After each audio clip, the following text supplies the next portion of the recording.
Beaucoup de chrétiens pensent savoir pourquoi Jésus est mort sur la croix. Certains disent que c'est pour nous rendre prospères. D'autres disent que c'est pour nous protéger des malédictions. Mais la Bible révèle une vérité beaucoup plus profonde. La croix de Jésus répond à une exigence divine très précise, la rémission du péché. Pour comprendre cela, nous devons retourner au commencement de l'humanité, dans le Jardin d'Éden. Analysons ensemble le verdict de Dieu au commencement. Dans le Jardin d'Éden, Dieu avait donné un seul commandement à l'homme dans Genèse 2, versets 16 à 17. « Le jour où tu en mangeras, tu mourras certainement. » Le péché n'était pas simplement une erreur. C'était une rébellion contre l'autorité de Dieu. Et selon la justice divine, le péché exige la mort pour être réparé. À partir de ce moment, toute l'humanité fut entraînée dans le péché. Le monde entier devint coupable devant Dieu. Mais Dieu, dans sa miséricorde, a donné une solution temporaire. Après la chute d'Adam et Ève, la Bible dit que Dieu fit des habits de peau pour les couvrir. Cela signifie qu'un animal innocent a dû mourir pour payer provisoirement le prix. Le premier sang versé dans la Bible était déjà un signe prophétique. C'était l'annonce d'une vérité spirituelle.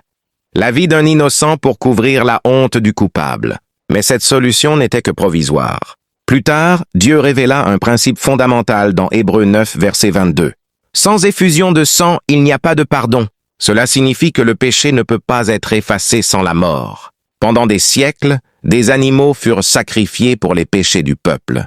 Mais ces sacrifices ne pouvaient pas enlever définitivement le péché. Ils étaient seulement une image d'un sacrifice parfait à venir.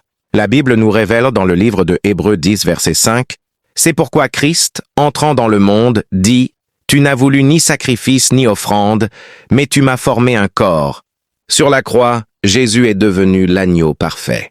Il est mort pour accomplir la justice de Dieu. Il a pris sur lui la condamnation que méritait l'humanité. La mort exigée par la justice divine est tombée sur lui.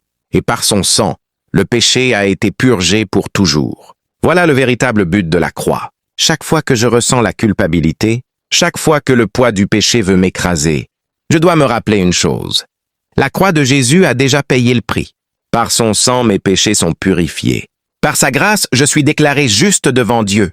Dire que je suis encore esclave du péché revient à ignorer la puissance de la croix. Car Jésus n'est pas mort pour rien. La croix est la victoire définitive sur le péché. Si tu veux comprendre les vérités de l'Évangile, abonne-toi et que Dieu te bénisse puissamment.